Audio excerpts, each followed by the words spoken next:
Hey, Joey. Hello. How's your day been so far? So far, it's been a little hectic. A little hectic, okay. But I'm kind of used to that these days. And that's part of the life of a chef, right? Very big part of the life of a chef. Well, I would know you from being at the Cascades, but I did not know you when we were both on the same campus, you as a student, and me on the other side of the end as a staff member. But I knew you. But you knew me, that's right. So I don't know whether that's a good thing or a bad thing, but I do remember the first day that you saw me here, you said, oh, I know you. And I didn't remember you, but we had 620-some students in the culinary department at that time, so it's no wonder that I didn't know you. But you know, I think that you have a very interesting profession, and so do I. The difference is I'm retired from my profession, and you're still going. So we're going to talk about the life in a day in the life of a chef, and also what makes a chef. Okay. So let me ask you this: do you consider yourself a born chef or a made chef? A little bit of both, I think. I started cooking at a friend's house at a young age, just throwing things together because we thought it'd be fun. Then after that, man, I was 14, got a job washing dishes at a local pizza place and doing prep work. Then one day somebody called out, and next thing you know, I'm making salads and just working my way up constantly. But, you know, before school, I'd always worked in different restaurants, and I just thought what schooling did for me was more refinement, learning terminology and different techniques and new ways of doing things. Okay, so you were working in the industry when you were a student at Johnson Welles, right? And you had to take a lot of classes. What made you decide that you needed to get a degree, which is what you got at Johnson Welles? It says like the refinement of my craft, and really being culinary school, you get to learn, and you're becoming a teacher essentially. That's the way that they prepare you to really go ahead and teach other people, because that's kind of what we're doing. Absolutely, and I totally agree with what you just said. And I think too, for a long time, I think there was a stigma about a chef. It was not considered a real profession. And I think that I'm so happy to know that that has changed, because I had a lot of students that their parents didn't want them to get a degree in cooking, as they referred to it, because they didn't see that as a real profession. But it really is a profession, and it's becoming more and more popular. And we can tell by the number of students that we have choosing that as their career. At one time, there was a time where food service was plagued by foul-mouthed, short-tempered chefs, and to some degree it still is. But the industry's changed so much that people have realized that, hey, they can make a living doing this, and that's what the best part of a culinary degree helps you, is that you can command a higher salary or something better to help yourself move along. That's right. Well, the other day I mentioned something about the classes. I met you in the highway, and you said, yeah, blood, sweat, and tears. I remember those days. So let's talk a little bit about why it was blood, sweat, and tears. I hope there wasn't much blood, because that meant you cut yourself a lot. But I know that there was a lot of sweating. It's a long day. It's a laundry list of things going into it that, you know, from waking up at 5 in the morning to go work in the restaurant, cutting meat, butchering, and prep work, and then leaving there, going straight to school, going through a full day, like you described, with labs and tests and production, and then cleaning the kitchen, going back home, working on homework, cooking dinner, whatnot, and then starting over for the next day. Well, let's think about, we'll talk a little bit more about the classes, but just, you had each class was 9 days. That was just the lab classes, and you were there for 6 hours in that lab. So the first thing you did when you walked in the lab, I know, you had to be in full uniform, clean. Well, the first thing I learned at culinary school was how to do laundry. If you weren't in full uniform, you had to go. You had to leave. You missed the day. You missed that what was being taught, and in some instances, if a student, not me, but if a student came in with a wrinkled uniform, they go to the chef's office and they had an ironing board set up and they just fixed it then. Then, first thing you did usually was have a test, right? A quiz. Okay. Then you were given your production for the day. So you spent the next 4-5 hours doing production, and then, did you want to add something? No, I was saying. And then you had to break everything down, clean everything up, go home, and then go back to work, go to work the next morning, come back and do that same thing over again. I mean, as far as being rigid. It is a whole lot to go through. Just when you also throw on top of that a full-time job and just your daily wear and tear of what else you got to do. Culinary school takes up about 90% of your time, between homework and then all the stuff in a regular day anyway. And you had an intro to baking class. You know what I heard from, and I taught that class a lot, not in Charlotte, but in Charleston. The thing I heard most from the students there, I don't know how you felt about baking and pastry, but it was, why do I have to take this class? I'm not going to be a baker. I'm not going to be a pastry chef. The thing that bothered them most was that baking and pastry is a science and a lot of math. Everything has to be precise because the ingredients are not going to work if they're not. Whereas in culinary, you throw in a little of this, a little of this, you can taste it. If you need more, you throw in a little bit more. But that's not the way baking tastes. So that's what I heard a lot. How did you feel about those classes? Well, in essence, you were a baking and pastry dean. I always try to take it for what it was worth, and you try to get all your knowledge out of every classes because culinary school is not cheap. So you want to get every little bit you can. I enjoyed baking and pastry, but it's more of a science. It's something you have to force to take your time with, whereas savory, regular cooking, culinary is fast-paced, quick, and you can switch things up as needed. So, back to your lab classes. You took a total, the 2 years as you worked on your degree, you took a total of 15 labs. You also had to do the academics as well. So for the first year you had 10 labs, and then you had your freshman academics. The second year you had 2 sets of labs, and then you had your academics, and then you had to do an internship, which you worked in the industry, and that was an unpaid position, but it was also worth 13 point so many hours. So there was a lot going in to making that profession work for you. But it sounds like that you took it all in good stride, and I'm sure you were a good student. I wish I had known you when you were there.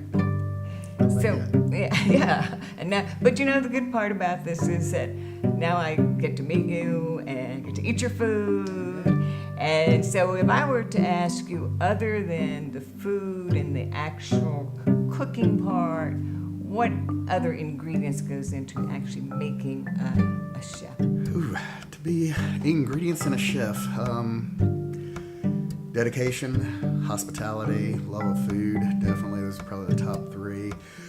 Then you got to be so many different things. Like I said, you got to be a father figure to some people. You got to be a teacher. You got to be a leader, a team leader, because you can't do the whole thing by yourself. You can be the best chef in the world, and you're still not going to succeed if you don't have a good team behind you.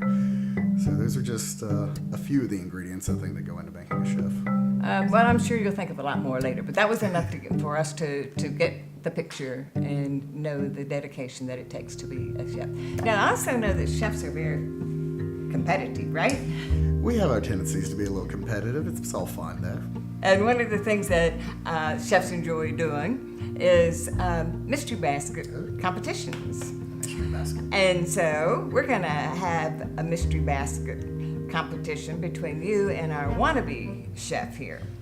So we're going to bring him in, and I'm going to explain that to you. Unfortunately, we won't have time to cook the dishes, but you are going to create the menu from the mystery items that I have for you. And then you'll report back to us after we give you a little time to work on. Won't be much time. What you do, and we'll see how you compare with the wannabe chef and the chef Joey. Bring it on.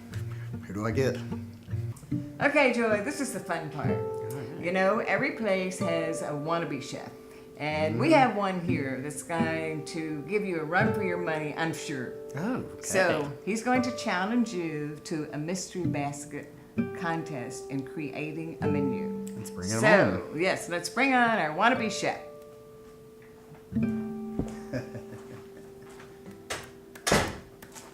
So, here is our wannabe chef. Now, let me explain to you how this works. Yes. We have two baskets here. We call them mystery baskets because they have food in them that neither of you know what's in here.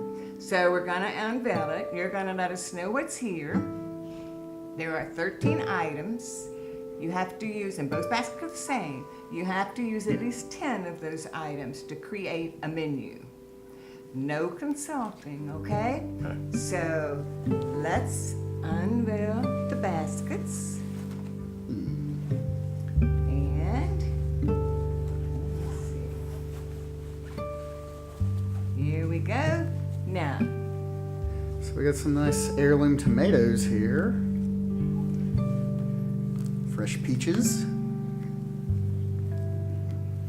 Do you need help? Do you know what some of the stuff is? I'm figuring it out as I go along. I believe that's a bell pepper. Yes. Does it ring? Get it? No. Okay. Some rhubarb. I think I in- got this in the bag. It's in there. Squash and zucchini. Squash and zucchini. Got that. We got some chicken breast. They're down in there. Some onions. Yes. Some nice blueberries. And this looks like, what is this down here? Looks like stew beef. Stew beef. Nice to meet you. Alright, so also we got some spaghetti, Thin. some rice, Yes. some Oatmeal. Just repeating everything I'm saying. No. okay, so we have some staples that we know that you'll probably use need to use for your menu. Okay, so we have some sour cream here. We have some heavy cream. We have eggs and butter, and we have some milk. Okay, we also have some salt, pepper. We have breadcrumbs, and we have sugar and flour for you to include in your menus. Okay, here's your pad and pen. Here's your pad and pen. So Chef Wannabe, you're going over in that corner. Chef Joey, you're going in this corner, and you're going to do your menus. We're going to give you a little bit of time, not much, because the next important part of the menu is going to be the wines. So we're going to talk about the wines that's going to be served with the meal. Perfect. Excellent. Casey, thanks so much for helping us with the wines tonight that we're going to serve. So I'm going to have a seat, and I'm just going to let you tell us about the wines, what they go with, and everything that you want to tell us about a good wine. All right, sounds good. Thanks for having me. So tonight we are going to be featuring a dry Sauvignon Blanc to go with the vegetables of the evening. Sauvignon Blancs typically are found in France, Australia, and New Zealand. The Sauvignon Blancs found in New Zealand and Australia tend to be added with a little bit of residual sugar, so they're going to be sweeter. The Sauvignon Blancs from France do not have the residual sugar added, so they're a little bit drier. This one's going to be herbaceous. It's going to have green bell peppers, jalapenos, and gooseberries. The medium body to it will add nicely to the zucchini and bell peppers that we're going to be having tonight. Okay. Okay. And then tonight we're also going to be featuring some beef. And with the beef for this evening, we're featuring a Cave Franc. This Cave Franc is from the Loire Valley of France. It's going to have some dark cherry and dark fruits, as well as a violet and black peppers. The long supple finish will go great with the beef for the evening. Okay. This one's great. Good.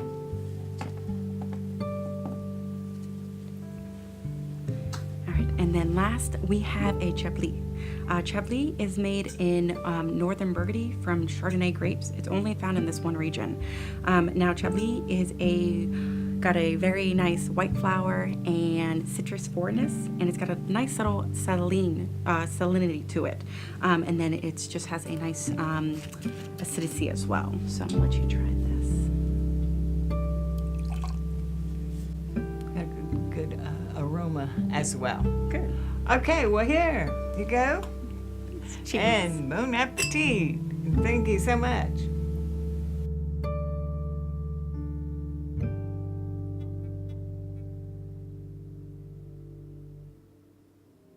Okay, now you've had time to put together your menus, so we're ready to hear what you've come up with. So, Chef Wannabe, we're going to start with you. Tell us what you created, menu you created from your mystery box. Excellent, thank you. What we're going to start with is our beverage for the evening, which will be a blueberry peach smoothie. Then it will be followed with check my notes here, chicken and veggies, using bell peppers, onions, tomato, with a zucchini butter over a cream sauce with noodles. Followed by a rice patty infused with beef round chuck. Then for desserts, we will have a rhubarb crumble using our bread, sugar, flour, oats, butter, and rhubarb with a flour pie shell for the dessert. And game! Now, did you use all 13 of your items? Or would you leave out? I have the chicken, round chuck, rice, noodles, oats is in the rhubarb pie. Tomatoes would be with the chicken and veggies. Green peppers, chicken and veggies. Onions, chicken and veggies. Zucchini, chicken and veggies. Yellow squash, chicken and veggies. Carrots. The 2 peaches would be with the smoothie. The blueberries would be with the smoothie and the rhubarb pie. Okay, now did you use all 13 of your items that were in your mystery basket? Yes, Chef, I did. Okay, because I kind of lost track. What was the beef? How did you use the beef? The beef would be slow cooked and tenderized down and be mixed in with rice, so it would be a side item on the side of the chicken and vegetables. All right. It would be a combination of both rice and beef. Okay, Chef Joy, let's hear from you. All right, so for my dinner this evening, I have 5 courses for you. We're going to start off with a salad of mixed greens with smoked blueberry vinaigrette and puffed rice. Second, I took all the vegetable scraps that I'm using from later down in the menu and made a nice vegetable broth, seasoned it up, and I'm going to serve that with some noodles, finish it with a little heavy cream. Our first entree, the chicken entree, we're doing a roulade of chicken. That I took some of the scraps from the chicken and the other vegetables, made a stuffing, wrapped it, roasted it, and a vegetable capellini where we take the julienne that we talked about. We take the onions, the squash, zucchini, carrots, shave them really thin into thin little strands, and make that kind of like a pasta, if you will. And then those nice heirloom tomatoes, I took and made basic tomato sauce. That'd be going down. With the beef, that was a little bit more tricky because we didn't have a ton of time, but I was thinking about that. But if I did, I would do a red wine braised beef and peppers going over steamed rice, and I was going to top that with a little bit of pickled rhubarb to cut through the richness of all that beef flavors. Then for dessert, I was going to do a peach oatmeal risotto. I was going to take the sugar and brulee the top, so it's kind of like a oatmeal risotto brulee. Okay, Chef Wannabe and Chef Joey, that was great. A lot of fun, but, think about the 2 menus. But we had a 5-course meal here. I'm not really sure what we had over there. So maybe this tells us that not everybody is meant to be a chef. Well, thank you so much, Chef. I appreciate it. I have a true appreciation for what it takes to be a chef, and thank you and congratulations. Thank you, sir. Yes, sir.